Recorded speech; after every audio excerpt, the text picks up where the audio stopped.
तैयार कर लिया है। सबसे पहले आपको बीजेपी मुख्यालय की तस्वीर दिखाते हैं। ये देखिए बीजेपी मुख्यालय की तस्वीर और यही बीजेपी का इलेक्शन वॉर रूम बन चुका है। 24 के सेमीफाइनल के लिए आज रणनीति बनी, जिसके लिए खुद प्रधानमंत्री नरेंद्र मोदी पहल वो कर रहे थे। और ये प्रधानमंत्री की तब की तस्वीर जब प्रधानमंत्री कार्यालय पहुंच रहे हैं। अब देखिए आपको प्रधानमंत्री साफ तौर पर बैठे नजर आएंगे।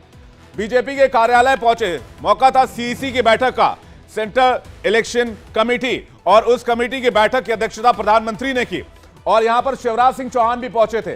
तो प्रधानमंत्री के आने की यह तस्वीर आप देख रहे हैं और आगे आगे एसपीजी के जो जवान है वो चल रहे हैं और प्रधानमंत्री अपनी गाड़ी में और उसके पीछे प्रधानमंत्री का काफिला। अब पूरी खबर आपको बताते हैं।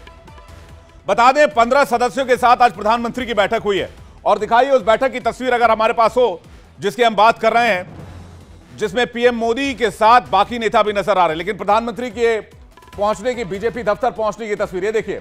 जब प्रधानमंत्री पहुंचे तो उनका फूल देकर स्वागत किया गया बीजेपी अध्यक्ष जेपी नड्डा की तरफ से। और उसके बाद बैठक की यह तस्वीर जहां पर सीईसी के 15 सदस्य और बीजेपी के बाकी अहम नेता नजर आ रहे हैं। और यहां पर इस बैठक की अध्यक्षता प्रधानमंत्री नरेंद्र मोदी और जेपी नड्डा करते हुए नजर आ रहे हैं। अब जो है यहां इस वॉर रूम में और यहां पर क्या चर्चा हुई है, इस पर एक रिपोर्ट देखते हैं।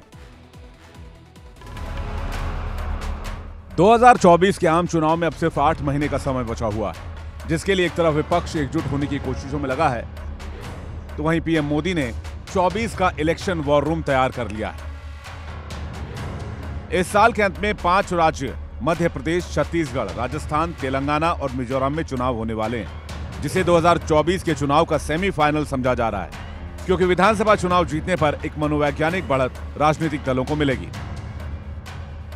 पीएम मोदी को इन विधानसभा चुनाव की अहमियत का पता है, इसलिए आज उन्होंने बीजेपी मुख्यालय में इलेक्शन वॉर रूम की शुरुआत कर दी है।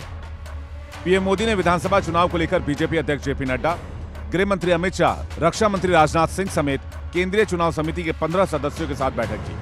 इस बैठक में क्या क्या फॉरवर्ड प्लानिंग की गई है और इसे इलेक्शन वॉर रूम के सेटअप के रूप में क्यों देखा जा रहा है, पहले वो समझते हैं। ये बैठक कई मायनों में खास है, क्योंकि इस बैठक में आने वाले चुनाव को लेकर रणनीति बनेगी, खासकर 5 राज्यों के चुनाव को लेकर, और उनमें से भी 3 राज्य जो बेहद अहम माने जा रहे हैं, जिसमें छत्तीसगढ़, मध्य प्रदेश और राजस्थान है। और इसी को लेकर यहां पर चर्चा की जाएगी। अमूमन होता यह था कि जब भी चुनाव का ऐलान होता था, आचार संहिता लगने के बाद बीजेपी सीटों पर चर्चा करती थी, बीजेपी सीटों के कैंडिडेट पर बात करती थी। लेकिन इस बार ये कवायद 2 महीने पहले शुरू कर दी गई है, 2.5 महीने पहले शुरू कर दी गई है।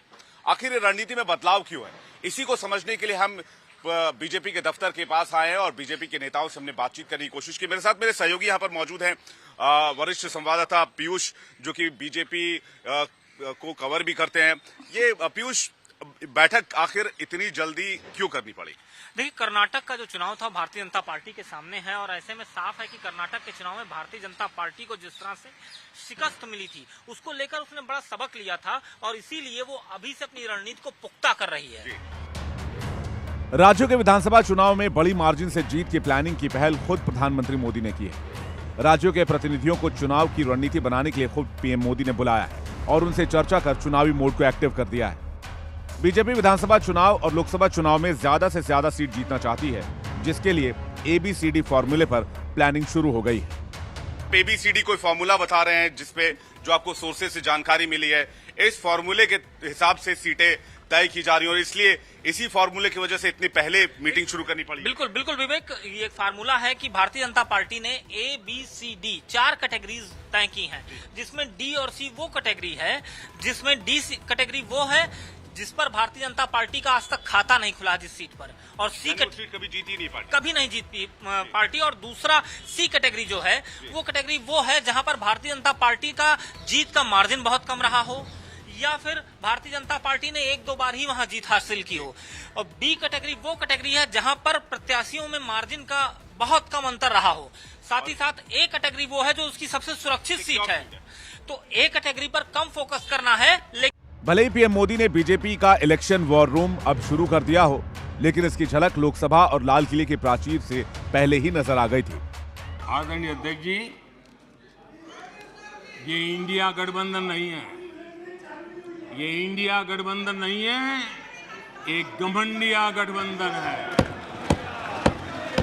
ये इंडिया गठबंधन नहीं है, घमंडिया गठबंधन है।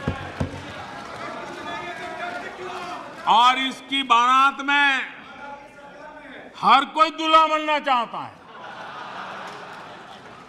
सबको प्रधानमंत्री बनना है। लोकसभा में पीएम मोदी विपक्ष पर हमलावर नजर आए थे और 24 के चुनाव के रंग में रंगे नजर आ रहे थे। लाल किले की प्राचीर से भी पीएम मोदी ने 15 मोदी के एक्शन से एक बात तो साफ हो गई है कि बीजेपी मिशन 24 के मोड में आ चुकी है, जिसका सेमीफाइनल भी जीतने की पूरी तैयारी की जा रही है। तो बीजेपी दफ्तर की खबर आपने देख ली, इलेक्शन वॉर रूम की खबर देख ली। अब चलते हैं विपक्षी गठबंधन के दफ्तर में और देखते हैं वहां क्या हो रहा है। क्या लड़ाई से